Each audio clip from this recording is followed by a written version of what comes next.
नमस्कार, स्वागत है आपका छत्तीसगढ़ की खबरों में। मैं हूं आपके साथ दिग्विजय सिंह। खबरों की शुरुआत करेंगे, इससे पहले एक नजर अब तक की सुर्खियों पर।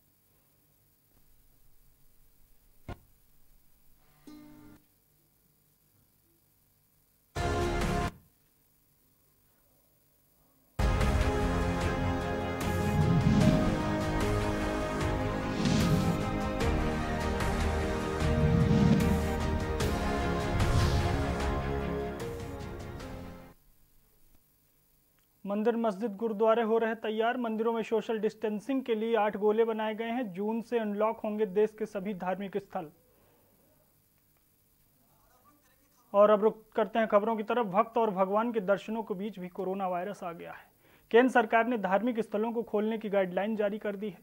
मंदिर, गुरुद्वारे, मस्जिद और चर्च को अब जारी गाइडलाइन के अनुसार खोलने के लिए धार्मिक स्थलों की समिति के पदाधिकारी और पुजारी तैयारियों में जुट गए हैं। एक रिपोर्ट देखिए।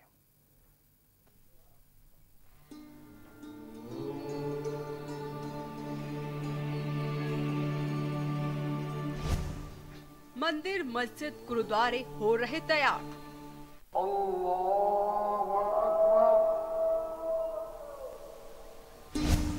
भक्तों से सावधानी की दरकार। मंदिरों में सोशल डिस्टेंसिंग के लिए लगे गोले। गुरुद्वारों में लंगर की जगह मास्क बटेंगे।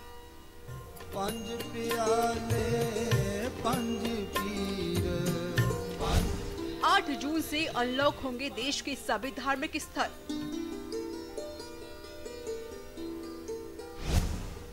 मंदिर, मस्जिद में करना होगा नियमों का पालन। भक्त और भगवान के दर्शनों के बीच भी कोरोना वायरस आ गया है।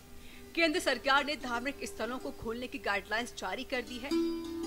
मंदिर, मस्जिद, गुरुद्वारे और चर्च को अब जारी गाइडलाइंस के अनुसार खोलने के लिए धार्मिक स्थलों की समिति के पदाधिकारी व पुजारी तैयारी में जुट गई है। बता दें कि लॉकडाउन के चलते 20 मार्च से सभी धार्मिक स्थल बंद हैं। पिछले 2 महीने से लोगों ने चैत्र नवरात्र, ईद, गुड फ्राइडे और गुरु अर्जुन देव का शहीदी दिवस घर में रहकर ही मनाया। अब 8 जून से सभी धार्मिक स्थल खुलने जा रहे हैं। आपको बता दें, धार्मिक स्थलों को खुलने में 2 दिन बाकी है। 2 महीने से बंद धार्मिक स्थलों को खोलने के लिए प्रबंध समितियों ने तैयारियां पूरी कर ली है। ये निवेदन किया है या आग्रह किया है कि कोई भी मंदिर में जाकर के किसी चीज़ को नहीं छुए। एक तो मूर्तियों को टच नहीं करे, पहली बात। दूसरी बात, जो घंटे हम लोग बजाते हैं वो घंटों को हमने कपड़े से जो है, लाल कपड़ों से जो है सबको बांध रखा है, कोई उनको नहीं। इनके पूरे भवन और परिसर को सैनिटाइज किया जा रहा है। श्रद्धालुओं के पहुंचने से पहले जोरदार तैयारियां की जा रही हैं। सबसे ज्यादा जोर सीमित संख्या में प्रवेश देने को लेकर है। माना जा रहा है कि एक बार में 20 से ज्यादा लोगों को प्रवेश नहीं दिया जाएगा। मस्जिदों में प्रत्येक नमाज के बाद चटाई और दरी बदलने और मंदिरों में तिलक लगाने और प्रसाद वितरण, घंटा बजाने पर अभी रोक रखने की तैयारी है। मंदिरों, मस्जिदों और गुरुद्वारों के भवन व परिसर को पूरी तरह से सैनिटाइज कराया जा रहा है। गुरु हरकृष्ण ਦੇ ਦਰਬਾਰ ਵਿੱਚ ਜੋ ਵੀ ਸੰਗਤ ਆਏਗੀ ਉਸ ਨੂੰ ਮੱਥਾ ਟਿਕਾਉਣ ਵਿੱਚ ਅਸੀਂ ਸੋਚਦੇ ਹਾਂ ਕਿਸੇ ਕਿਸਮ ਦੀ ਕੋਈ ਦਿੱਕਤ ਨਾ ਰਹੇ। तो सैनिटाइजर का भी ख्याल रखा जाएगा, क्योंकि सैनिटाइजर मशीन हमने लगा रखी है। फिर आगे हाथ वॉश करने के लिए भी सैनिटाइजर हमने रखा है हर जगह पे। तो हमने 5-5 या 10-10 के ग्रुप में संगत को भेजेंगे मत्था टेकने के लिए, वो भी बेस बढ़ा के। केंद्र सरकार की गाइडलाइन के अनुसार अनलॉक 1 के तहत 8 जून से शहर के सभी धार्मिक स्थल खुल जाएंगे। फिर से मंदिरों में पूजा होगी। वीरान पड़ी मस्जिदों में जमात के साथ नमाज होगी। चर्च, गिरजाघर और गुरुद्वारे अभी धार्मिक स्थलों में रौनक लौटेगी, लेकिन लोगों को सतर्क रहना होगा, एहतियात बरतनी होगी। इसके लिए शुक्रवार 5 जून को केंद्र सरकार ने गाइडलाइंस जारी की। धार्मिक स्थलों में धार्मिक ग्रंथों, मूर्तियों को छूने की इजाजत नहीं होगी। पूजा में घंटी बजानी है तो श्रद्धालुओं को खुद घंटी लेकर जानी होगी। मंदिरों में प्रसाद नहीं बटेगा। नमाजियों को घर से वजू करके मस्जिद जाना होगा। मास्क पहनकर आने पर ही प्रवेश मिलेगा। शारीरिक दूरी का पालन करना होगा। केंद्र सरकार की गाइडलाइन के बाद शहर के मंदिर, मस्जिद, गुरुद्वारा और अन्य धार्मिक स्थलों के प्रमुखों, ट्रस्टियों और समिति वाले धार्मिक स्थानों में प्रवेश के लिए अपनी गाइडलाइन भी बना रहे हैं। प्रयास किया जा रहा है कि एक बार में धार्मिक स्थल में अधिकतम 20 श्रद्धालु ही अंदर रहेंगे। उनके बाहर आ जाने के बाद दूसरों को प्रवेश दिया जाएगा। मंदिरों में तिलक लगाने, घंटा बजाने, प्रसाद वितरण पर रोक रहेगी। सामूहिक कीर्तन की भी फिलहाल अनुमति नहीं होगी। बच्चों और बुजुर्गों को घरों पर ही रहने का आह्वान किया जाएगा। बहरहाल मंदिर हो, मस्जिद हो, गुरुद्वारा हो या फिर चर्च हो, सभी जगह 2 गज की दूरी अब बहुत जरूरी है। डेस्क रिपोर्ट, के न्यूज इंडिया।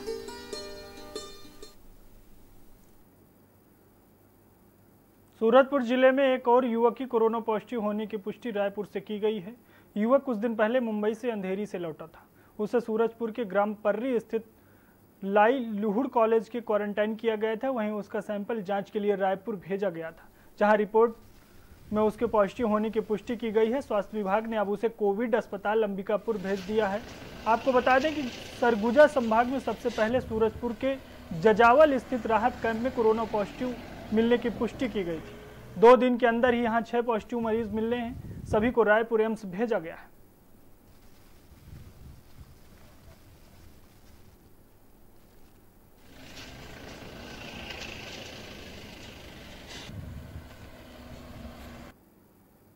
रायगढ़ जिले में कोरोना संक्रमित मरीजों की संख्या में इजाफा हो रहा है, जिसके चलते कलेक्टर यशवंत कुमार ने भीड़भाड़ वाले इलाके पर पूरी तरह से प्रतिबंध लगा दिया है और कोरोना संक्रमण की वजह से सार्वजनिक जगह पर भी रोक लगा दी गई है। ऐसे में रायगढ़ सब्जी मंडी संजय कॉम्प्लेक्स को भी बंद कर दिया गया, क्योंकि वहां सब्जी विक्रेताओं तथा खरीदारों की बेहद भीड़ देखी जा सकती है। यही कारण रहा है कि सोशल डिस्टेंसिंग को देखते हुए सब्जी मंडी संजय कॉम्प्लेक्स को बंद करा दिया गया था। अब ऐसे में सब्जी मंडी में लगा रहे दुकानदारों का कहना है कि धूप और गर्मी में हमने बैठकर सब्जी बाहर बेची है, लेकिन अब बारिश का समय आ चुका है। ऐसे में दुकानदारों की मांग है कि उन्हें जल्दी से जल्दी सब्जी मंडी खोलने की अनुमति दी जाए।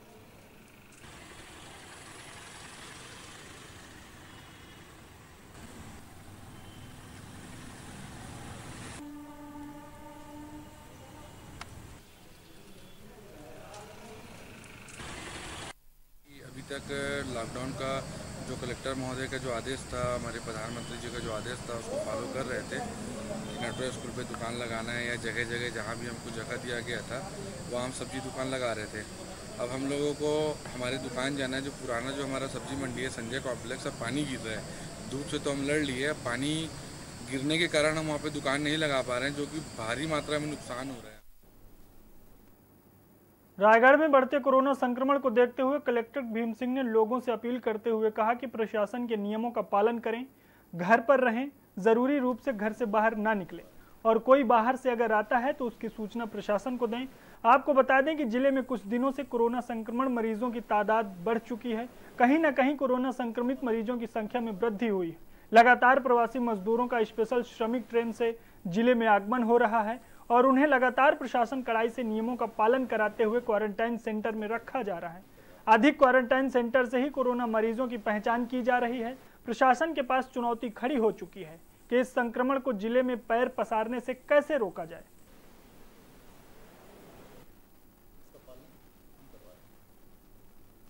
जो बाहर से जितने भी लोग आ रहे हैं, वर्कर्स आ रहे हैं, उनको क्वारंटाइन सेंटर्स में ठहराया जा रहा है। वहाँ पर उनके स्वास्थ्य का ध्यान रखा जा रहा है, उनको खाना खिलाया जा रहा है, उनको मनोरंजन किया जा रहा है, सब कुछ उनके लिए किया जा रहा है। लेकिन उसके बाद वो होम क्वारंटाइन में चले जाते हैं।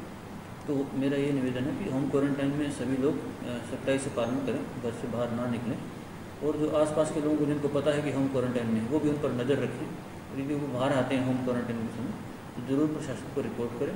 इसी तरह से अब हम देख रहे हैं कि बाहर ट्रेन से या एरोप्लेन से जो लोग आ रहे हैं नॉर्मल ट्रेन से, वो लोग सीधा अपने होम, उनको 10 दिन के लिए होम क्वारंटाइन रहना है। केंद्र सरकार की तरफ से धान का समर्थन मूल्य 53 रुपये प्रति क्विंटल बढ़ाए जाने और किसानों के मुद्दे पर लिए गए फैसलों को हाल ही में पूर्व मुख्यमंत्री डॉक्टर रमन सिंह द्वारा ऐतिहासिक फैसला बताया गया है, जिस पर पलटवार करते हुए कांग्रेस कमेटी गुंगेली के जिला अध्यक्ष सागर सिंह बैस ने कहा है कि पूर्व सीएम के द्वारा इस तरह का बयान देना उनकी ओछी मानसिकता को दर्शाता है। उनके द्वारा दिया गया बयान यह बताता है कि वे हमेशा उद्योगपतियों के समर्थन में रहे हैं, जिसका परिणाम विधानसभा चुनाव में बीजेपी को भुगतना पड़ा था।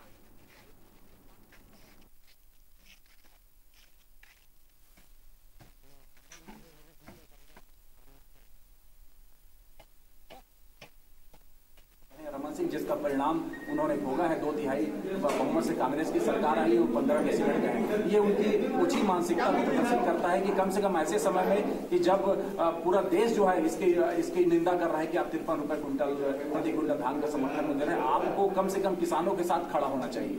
आप ऐसे समय में भी अगर किसानों के साथ खड़े नहीं हैं तो ये रमन सिंह जी का और भाजपा का दुर्भाग्य है।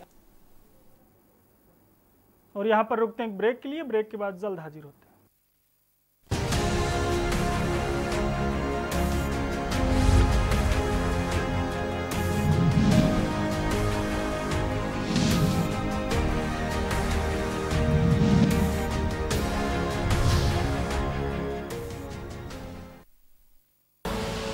आप देख रहे हैं के न्यूज, खबरों का सारथी। घातक वायरस की सबसे तेज इंटरनेशनल अपडेट्स दिखाते हैं। कोरोना पर सबसे भरोसेमंद, संतुलित और संपूर्ण खबर बताते हैं। सत्य और तथ्य के साथ खबर, प्रयोग की प्रामाणिकता पर मोहर। लॉकडाउन में कोरोना पर नॉन स्टॉप कवरेज जारी है। TV9 भारतवर्ष, अब तो सब देख रहे हैं। आप देख रहे हैं के न्यूज, खबरों का सारथी।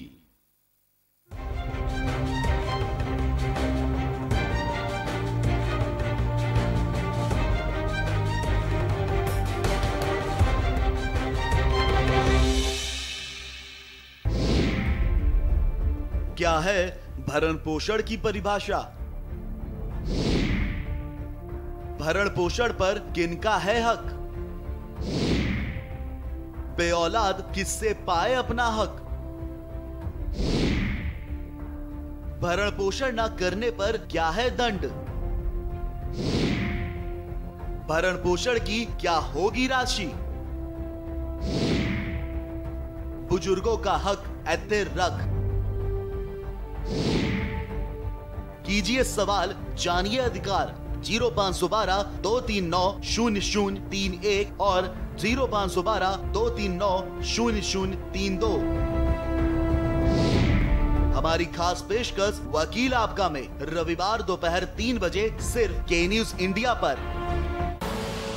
आप देख रहे हैं के न्यूज, खबरों का।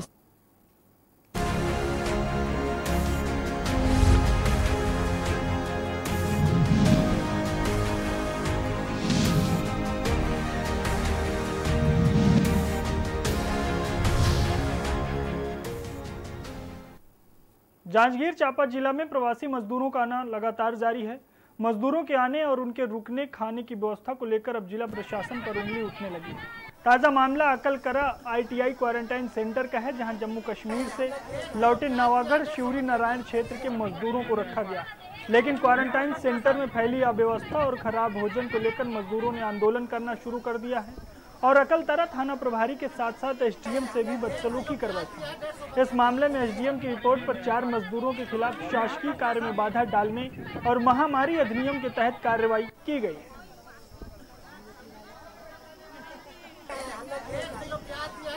का हंगामा बढ़ने लगा, जिस पर TI अकलतरा और SDM जांजगीर के द्वारा उनको समझाने का प्रयास किया गया, पर इस दौरान उन मजदूरों के द्वारा SDM जांजगीर और TI अकलतरा के साथ दुर्व्यवहार किया गया और उनके शासकीय कार्य में बाधा डाली गई, जिस पर 4 मजदूरों के खिलाफ, जिसमें सुनील कश्यप और अन्य 3 के खिलाफ धारा 186, 188, 269, 270 और 3 महामारी अधिनियम के तहत अपराध पंजीबद्ध किया गया है। मजदूर लोग जो है वहाँ पे रुके थे, जम्मू से रात को आए। हमें जितनी संख्या मिली थी उससे अधिक मजदूर वहाँ लौटे, चूँकि नवागढ़ ब्लॉक में सभी क्वारंटाइन सेंटर फुल हो चुके थे। रात्रि में कोई खाली नहीं था, तो अकलतरा ITI खाली थी, उन्हें वहीं शिफ्ट किया गया और रात को 2 बजे पहुँचे।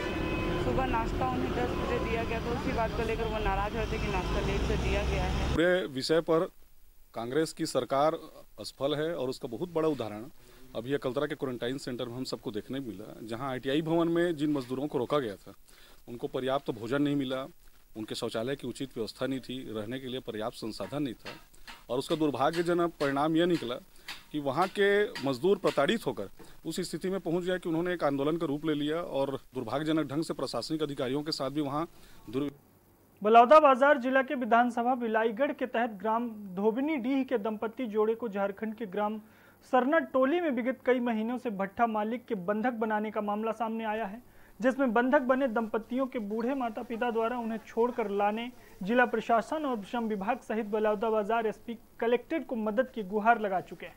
बावजूद अब तक बंधक बने दंपतियों को झारखंड से बंधक मुक्त कराने में कोई खास पहल नहीं कर पाए हैं, जिससे आए दिन बंधक बने दंपतियों को कई प्रताड़ना का शिकार होना पड़ रहा है।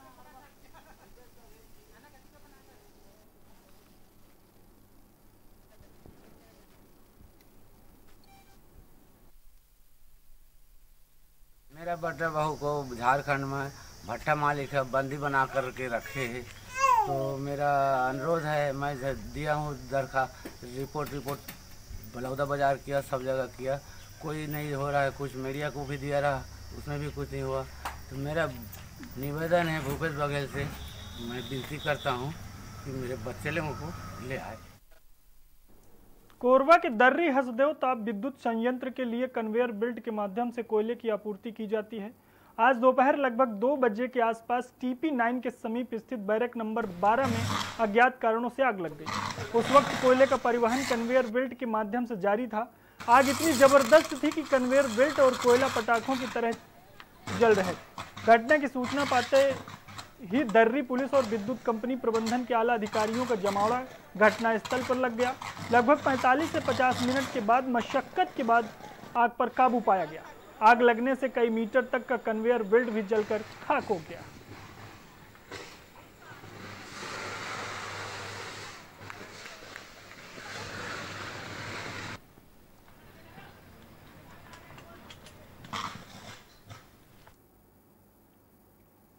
अगर आप रेल से सफर करते हैं तो यह खबर आपसे जुड़ी हुई है। रेलवे ने टिकट बुकिंग के नियमों में बड़े बदलाव किए हैं। अगर आप ट्रेन में सीट के लिए रिजर्वेशन कराने की सोच रहे हैं तो इस रिपोर्ट को देखना बेहद जरूरी है। सीट बुकिंग के क्या नियम बनाए गए हैं, एक रिपोर्ट देखिए। रेलवे ने बदले यात्रा के नियम, मंगलमय यात्रा के नए नियम। यात्रा की देनी होगी सटीक जानकारी, बिना इस जानकारी के टिकट नहीं मिलेगा। जानकारी गलत तो टिकट कैंसिल।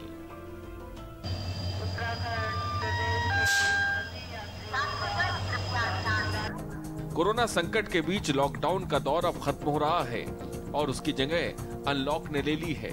इसके तहत केंद्र और राज्य की सरकारें धीरे धीरे कई क्षेत्रों में छूट दे रही हैं।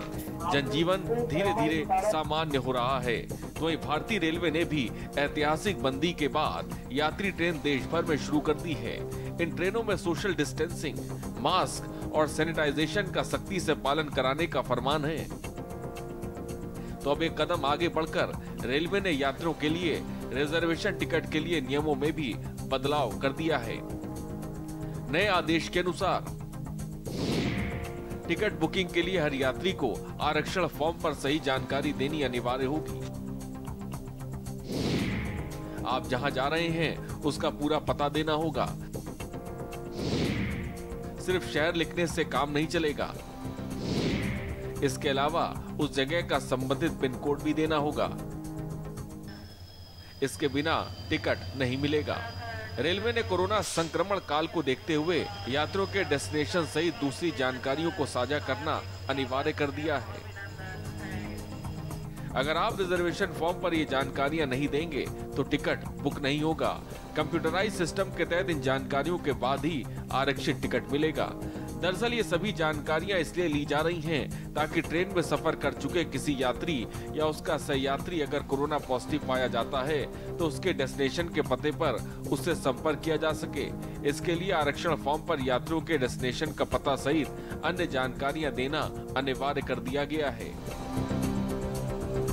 स्पेशल डेस्क के न्यूज। और यहाँ पर रुकते हैं एक ब्रेक के लिए। ब्रेक के बाद जल्द हाजिर होते हैं।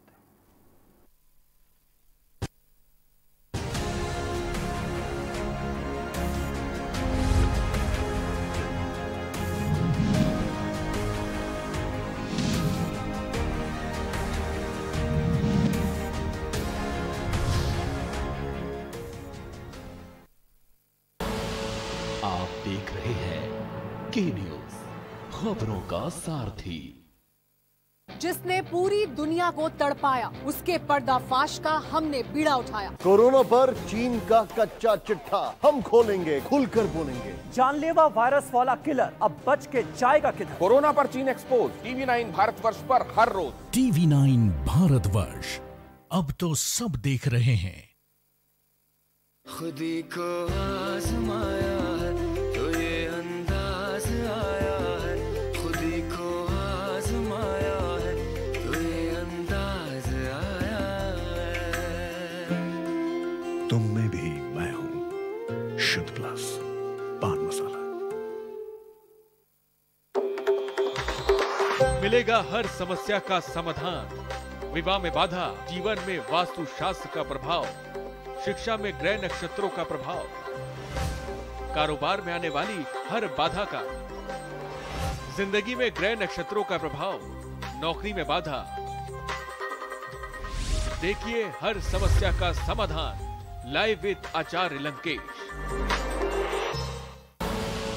आप देख रहे हैं के न्यूज, खबरों का सारथी।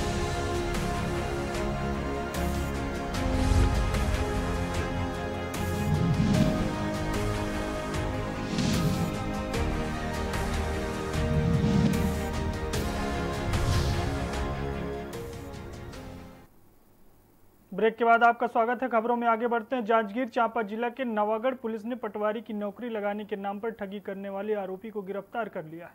आरोपी यशवंत साहू ने पटवारी भर्ती में चयन कराने के नाम से गांव के ही युवक से 5.5 लाख रुपए लिए थे और अब तक ना तो नौकरी लगी है और ना ही पैसा लौटाया गया है। मामले की रिपोर्ट पर नवागढ़ पुलिस ने आरोपी को गिरफ्तार कर न्यायिक हिरासत में भेज दिया है।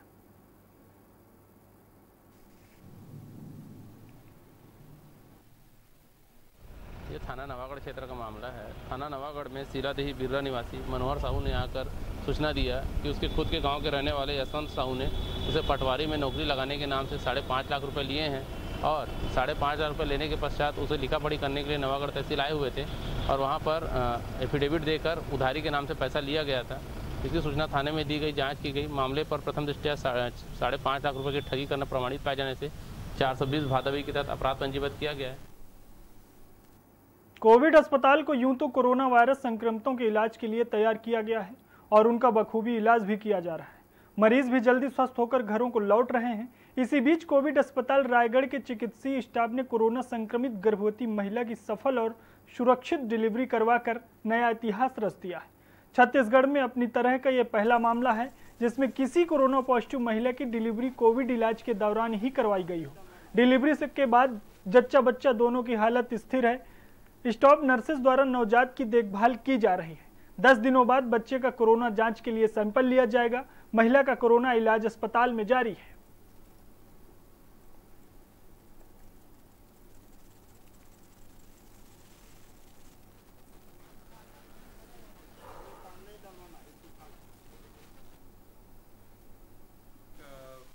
सेक्शन वाली एक फुल टर्म प्रेगनेंसी थी जिसका ऑपरेशन द्वारा कोविड हॉस्पिटल में सफल ऑपरेशन हुआ। जच्चा बच्चा दोनों ठीक हैं। कोरबा के ग्राम चाका बूढ़ा में सीसी रोड के निर्माण कार्य पर लगे मजदूरों को ठेकेदार द्वारा 170 रुपए दिया जा रहा है। उसमें भी ठेकेदार का कहना है कि काम करना है तो करो, नहीं तो मत करो। वहीं ग्राम पंचायत मनरेगा के तहत हो रहे कार्य पर शासन की ओर से 190 रुपए दिए जा रहे हैं। ग्रामीणों का शोषण ठेकेदार के द्वारा किया जा रहा है। जब इस विषय पर सरपंच पवन सिंह से बात की गई तो पवन सिंह का कहना है कि इस निर्माण कार्य के बारे में हमें कोई जानकारी नहीं है। ठेकेदार खुद जनपद कार्यालय से निर्माण कार्य को लेकर आया है। ग्राम सरपंच का कहना है कि ठेकेदार से बात करके इन महिलाओं को 190 रुपए दिया जाएगा।